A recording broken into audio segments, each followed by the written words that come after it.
appliances for my house, right? So I needed to get like kettles and toasters and all those small things. And so I went, right? I was going to at home. I was at our, wait. I was at home. No, I was at. They must change the name of that shop because you can't, how do you say it? I was at, because you can't say I was at home because then it seems like I was ekaya. So you were at home, but that doesn't sound grammatically. They should have just called it home and we say the at. Anyway, I was by that shop, né? And so I'm there busy shopping for appliances. And while we're shopping, everything's normal, everything's not. And about at 5 to 2, one of the employees walks out from behind the cash register. And she's like, "Ladies and gentlemen, please stay where you are. Ladies and gentlemen, please stay where you are." And I'm there like,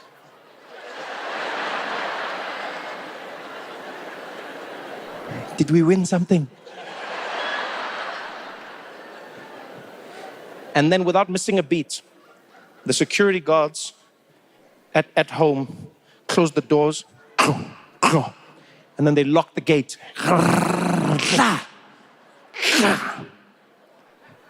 And then they stood in front of the door. And then the staff came and stood with them. And then they just looked at us.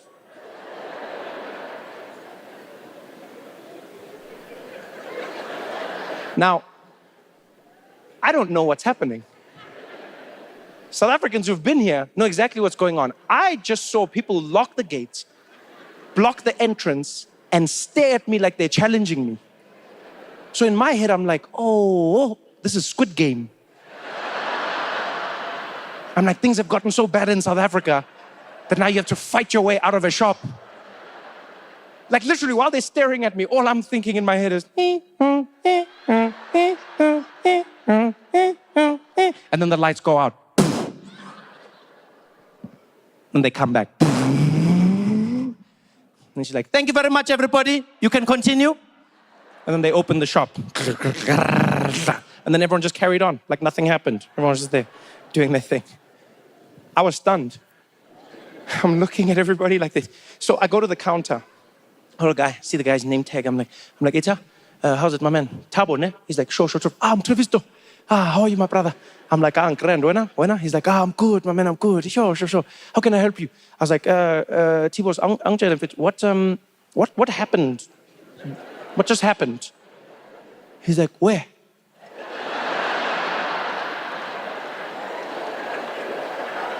Everywhere, Tabo. Everywhere. What just happened everywhere? You just locked the shop, looked like you were threatening us, and now everything's gone back to normal. He's like, oh, hey, son. No, Trevor, it's because of the load shedding. I'm like, no, Angiti, that doesn't explain anything. What happened? He's like, hey, you haven't been here for long, ne? So you see, Trevor, ne?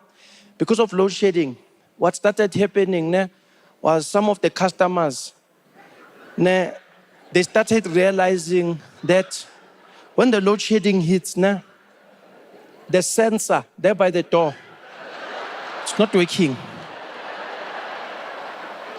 You see? So then, those customers started coming just before load shedding. Then they were filling their trolley, just filling it up. We were even watching like, we are doing well today. These people, it's not even month end. They were filling the trolley. Then they were standing by the door. Then the lights was just going, zoo. Then these ones were, bah. Then the lights was coming back, zoo. Then the shelves were empty. It was like a magic trick, Trevor. Yeah, then the owner of the shop came. They didn't believe us when we told them what happened because the camera rate was also off because of load shedding. Then they said we are the ones who stole it. And because we are responsible for stock control, we decided as the staff, we are going to do something about it. So now, when we see it's going to be load shedding, 5-2, we just close the door and we lock. And then we just stand there where we can see each other. Yeah. Does it make sense?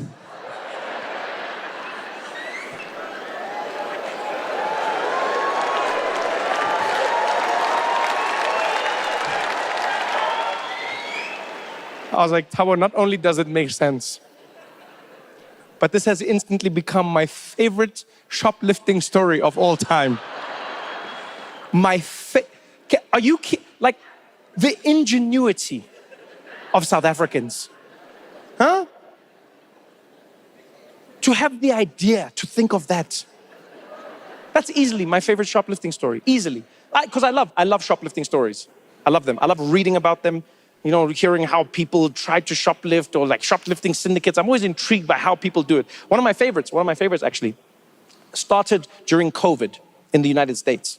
Right? There was a lot of shoplifting and it evolved when COVID ended, it continued. What somebody discovered was that there's a hack with the sensors at the front of the shop, okay?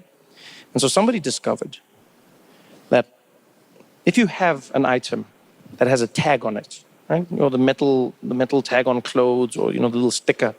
We all know what happens when you walk past the sensor, it beeps. Beep, beep, beep, beep, beep, beep, beep, beep. Beep, beep, beep, beep, beep, beep, beep, beep. Even if you hide it.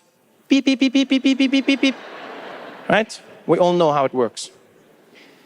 But then somebody discovered that if you have the item and then you shake,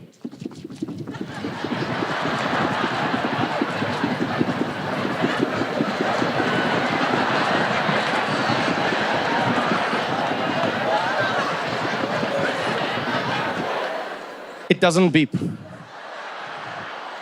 I swear on my life. Guys, it went viral on TikTok.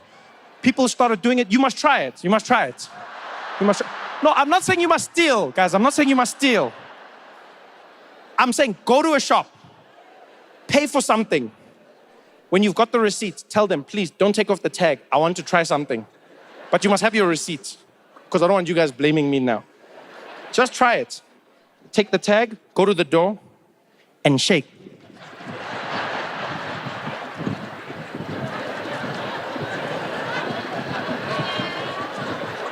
It doesn't beep. That used to be my favorite story. Because it's true and because it caused chaos. Yeah, stores in America started losing stock. They didn't know what was happening. Yeah, because they were like, what's happening? Nothing's beeping. You know? And they were like, is there anything strange going on? They're like, no, some people are just shaking when they leave. But we don't know what it is. I was like, that's something that could never happen in South Africa. Like, yeah, South African security guards, they don't play those games. Because one of the parts that made the story extra special in America was that some security guards didn't want to stop people from leaving the store shaking because they didn't want to offend anybody who might be shaking for other reasons. Yeah, and then they didn't want to offend people. But here, there's no one who's afraid of offending anybody. Which you think there's a security who's scared of wokeness? Ah. In South Africa, here the security guard, he'll just look at you and be like, hey, stop shaking, wana. Hey, so shake apa. Hey. So that used to be my favorite story, by far. Until what I learned at home. Because here's the thing I want to know about this. Who was the first? Eh? Every story has a beginning. Who was that pioneer at home who discovered a flaw in the system and then took advantage of it? Who was that person shopping with their family, buying things for the house, pushing the trolley around, casually, just there like, no, don't get a breadboard, get a breadboard, get a knife there as well, yeah, but get a knife set as well, obviously you want to buy, no, did you get, Dinesh, you got the kettle? No, why are you getting Brabantia there? Why are you getting Brabantia? We don't need Brabantia, right? That's expensive, just get a cheap one there. Yeah, it's for your mother-in-law, relax. Bring there, yeah, put it in, right? No, because we got to get all the things right for the house warming. And then what we going to do? Boom, damn it, the load shedding. Oh, the trolley. Hey, damn it. You have no clue what's going on. None whatsoever. It's wild.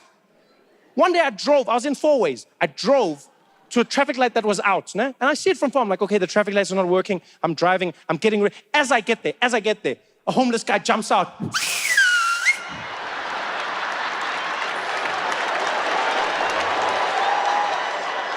I had no clue what was happening. All I see is this homeless guy, and then other ones jumped out. They're all standing there, and then they started directing traffic, and then I don't know what's going on. So all I was thinking, I was like, yo, damn, these outsurance guys have fallen, eh? Yes, yes. Then I realized it was homeless guys, and they were doing an amazing job, guys. They were doing a phenomenal job. They were pulling the cars, telling people when to turn, doing what. People were putting 10 rand out the window as they were driving past. They were grabbing it, keeping everybody moving. People were listening. So many people were listening. I could not believe it. I could not believe it. One day, you know what blew my mind? We're driving, get to the traffic lights. Everybody stops. Then a police car comes. Police car comes. Oh, and stops. Literally, the homeless guy was like, and the police car was like, and now I thought the police are gonna get out and do something about the traffic lights. So I looked at them, and then I'm like, you could see the police were there like, he's working. Yambona now, uyasebenza lo muntu.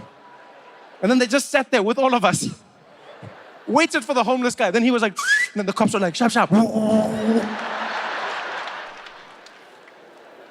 Everything has changed. Everything.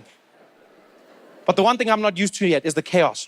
I don't know when to go. I don't know who goes when now. Some people are turning while other people are going straight. Then you're between each other. Everyone's hooting. Beep, beep, beep, beep, beep, beep, beep, even taxi drivers are on the side like, guys, guys, this is not safe, guys.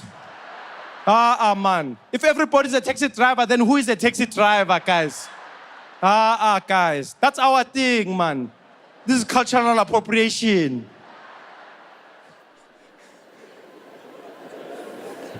You know who's truly toughened up over the last few years? Who's truly toughened up the most? White women. I know all South Africans have gotten tougher, but white women, I am the most proud of you. When I was last doing shows in South Africa years ago, white women were fragile.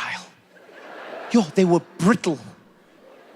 Any change in direction would crack them.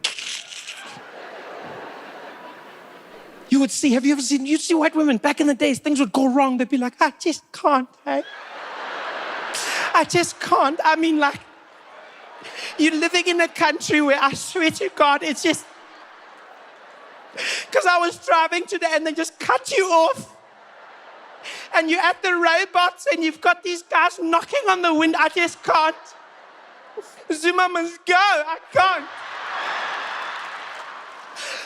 I can't do this. I can't. It's too much. It's just too much.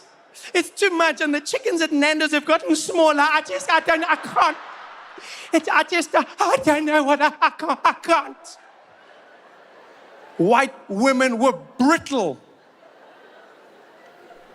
And then I don't know what happened over the past few years. But they have toughened up.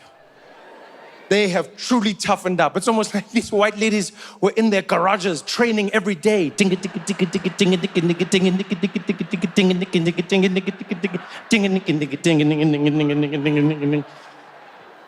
have you seen white women at the traffic lights now? Have you seen white women during load shedding at the traffic lights? You better pray to your God when you meet them, eh? They're taking no prisoners. White women now, they've turned into the new taxi drivers, guys. You'll see them driving in during load shedding, peak traffic. They pull in there with their Hyundai Sonata. They've got their arm out the window, accepting any challenger. They're there driving in. You think you're going to cut them off. Beep, beep. They're like, futsek wena. Ngazongi hutela wena. Apuni kutinga driver la wena. Futsek. Beep, beep. Nawe, hey. Futsek nonke. Hey. Ningazong chela. I'm driving here. Papela mina nyon dupula nonke. Nombulala nonke ninam sunweni.